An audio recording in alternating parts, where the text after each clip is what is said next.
Hi and welcome back to the channel. I'm Johnny Moe, and in this video series I'm going to be working on my 2006 Chevy Duramax 2500 HD crew cab.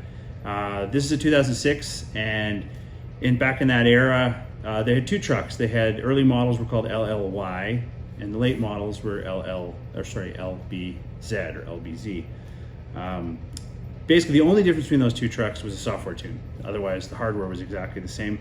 So this truck is an LLY from the first half of 2006, but for the purpose of this video, I'm going to be calling it an LBZ, mostly because that's what people search for, because the LBZ was kind of considered the sweet spot for these trucks. So why is that?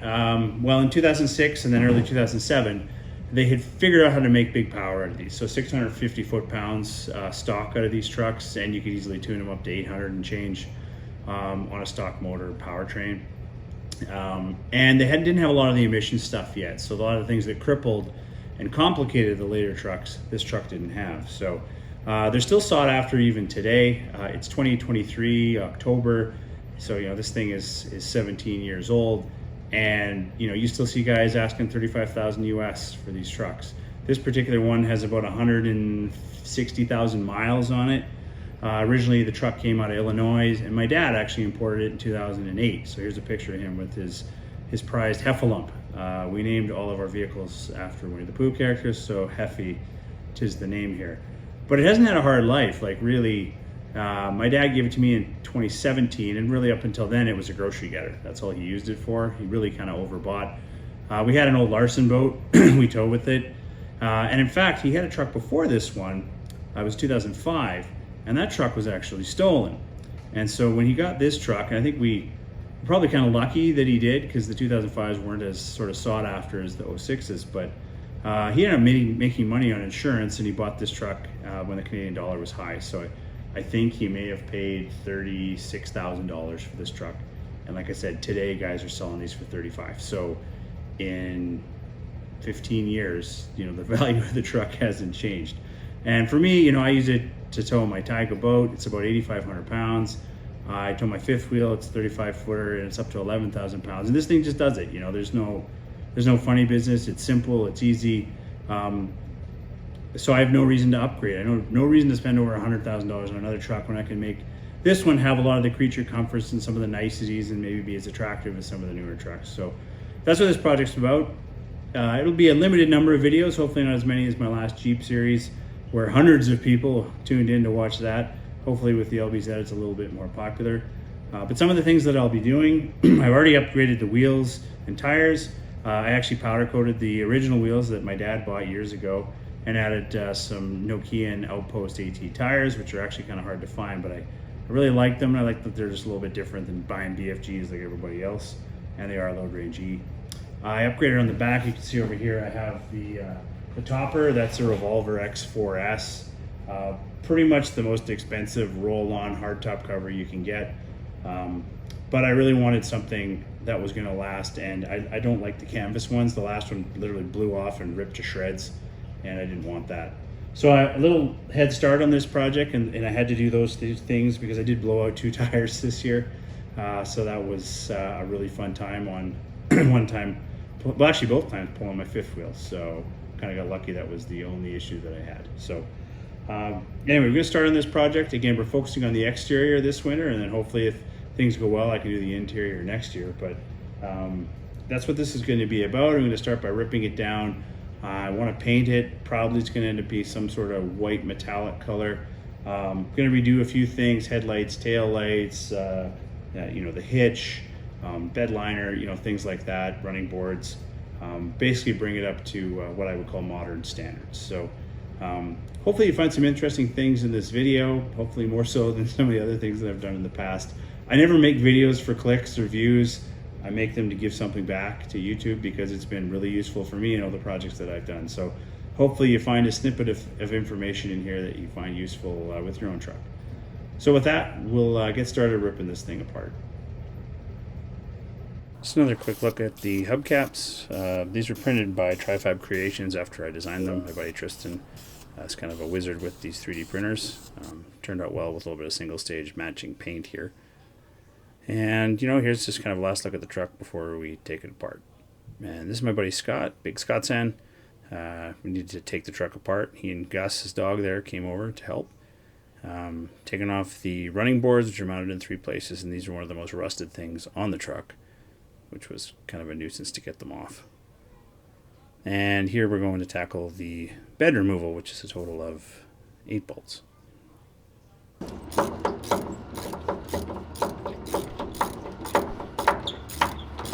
Oh yeah, you got it. Got her now. On this side, we already got that one.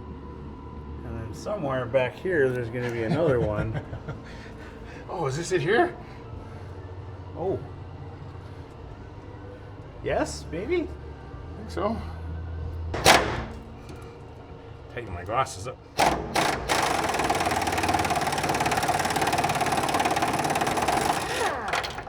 All right in my mouth. Yeah, could have been worse. That's awesome. You must have a similar hole on your side. Yes. Okay, there it is. Oh, yes, you can see it. Yes. Okay, you're on camera now. All right.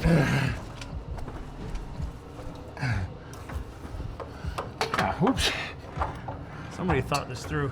Ah, yes, I see. Ah.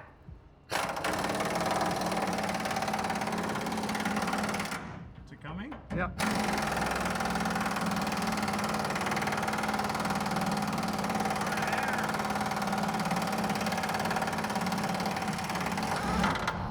Oh, yay. You didn't take it in the mouth. Good for you. No. Excellent work. So that's warm. Okay. Here you go, sir. Thanks. We did it. We did it.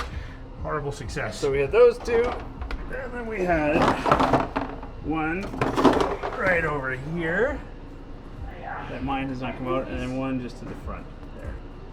Alright, this one here just spins freely, and that's the problem. So we're trying to figure out how to get it out. All the other 7 came out, so you get it, right? Yeah.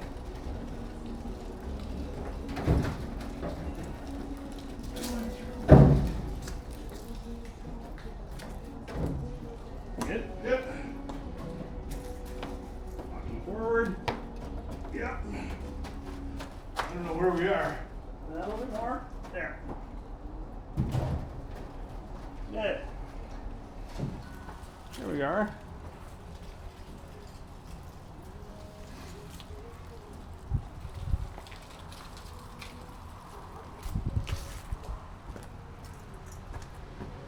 There's really not much left of these trucks when you take the bed off, eh? Yeah. It's really just the bed support system.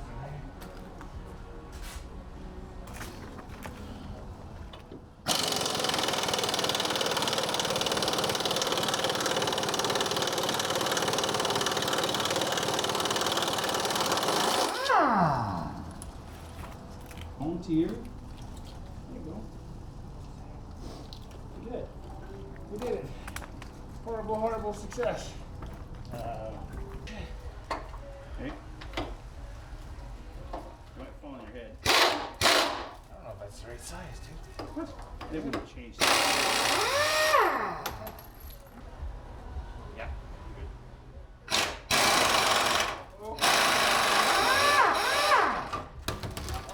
About what I expected would happen. Adult?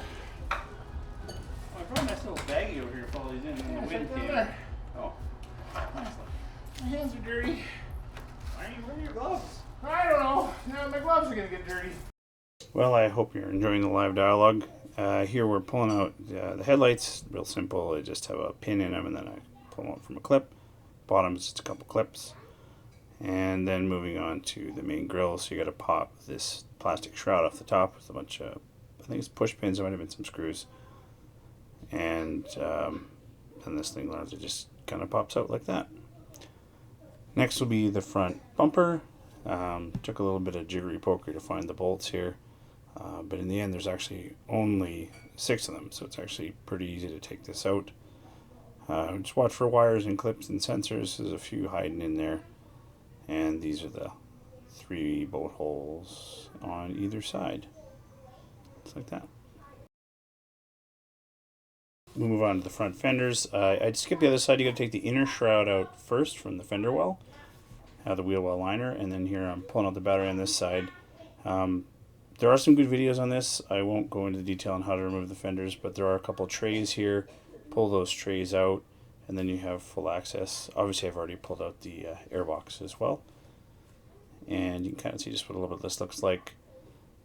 And from here, then there's another, I think it's 2 to 3 bolts inside the door jamb, and then there's one more bolt here on the very bottom to pull that out, and yours will probably be rusted to crap like mine were.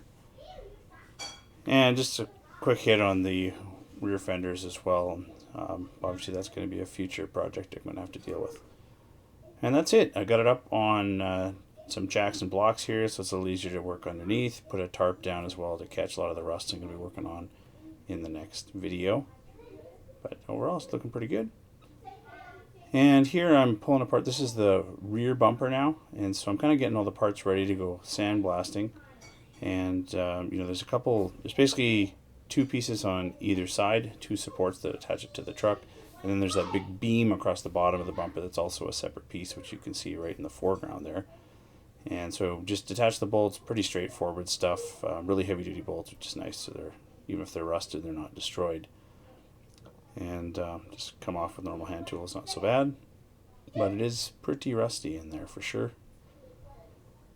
And then these plastic pieces, they come out with these really hideous kind of clips. They just take some time, you just got to work at them, there's nothing really fancy about them. And then I'm removing the little door here for the spare tire assembly, as well as the lights for the license plate. This is one of the front fenders. It does have a couple little brackets I'm going to pull off of here before I sandblast these. I'm going to sandblast them independently. But these things are in pretty rough shape.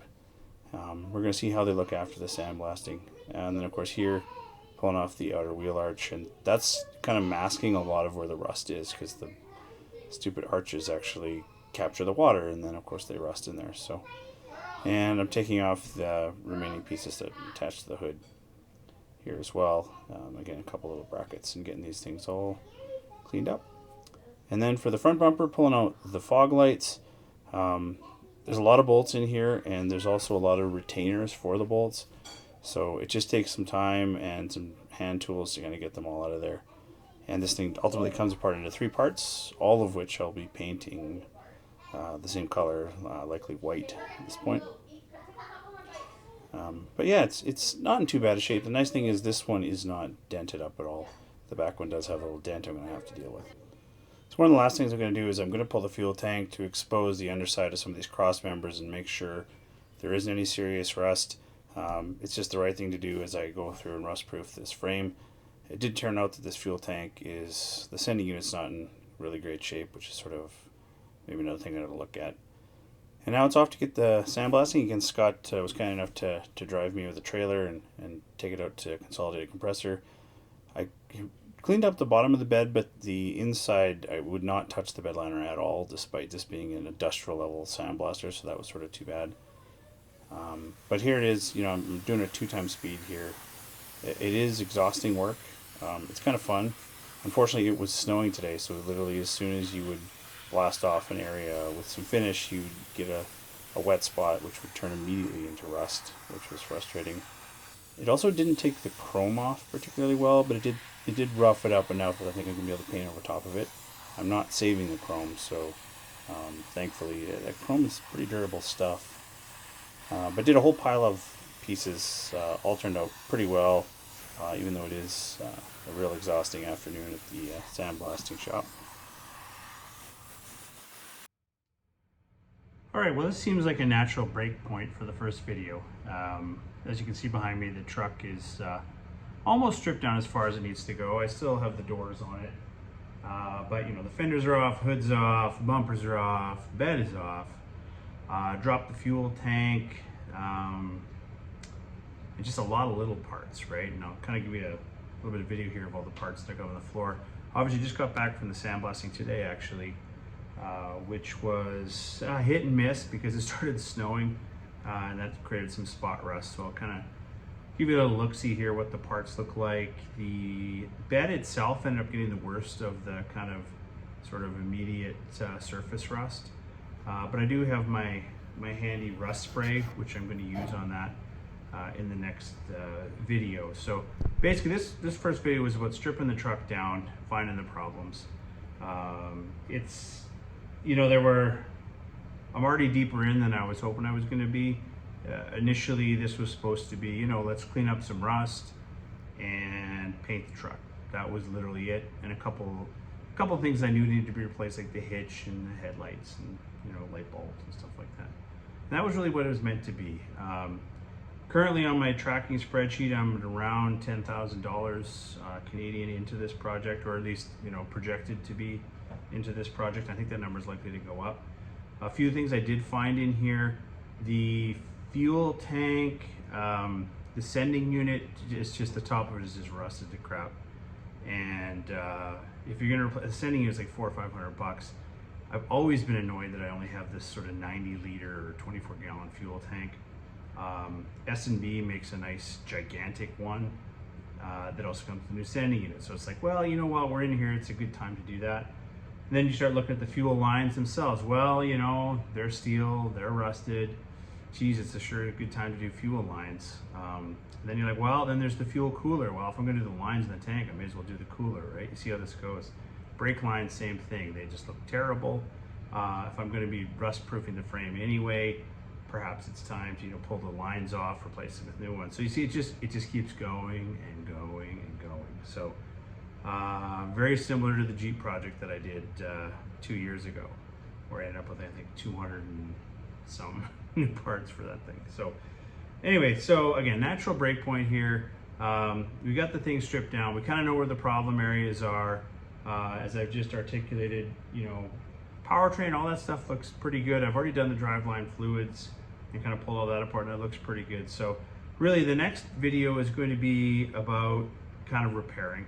And so I'll leave you for now. We're going to get into that.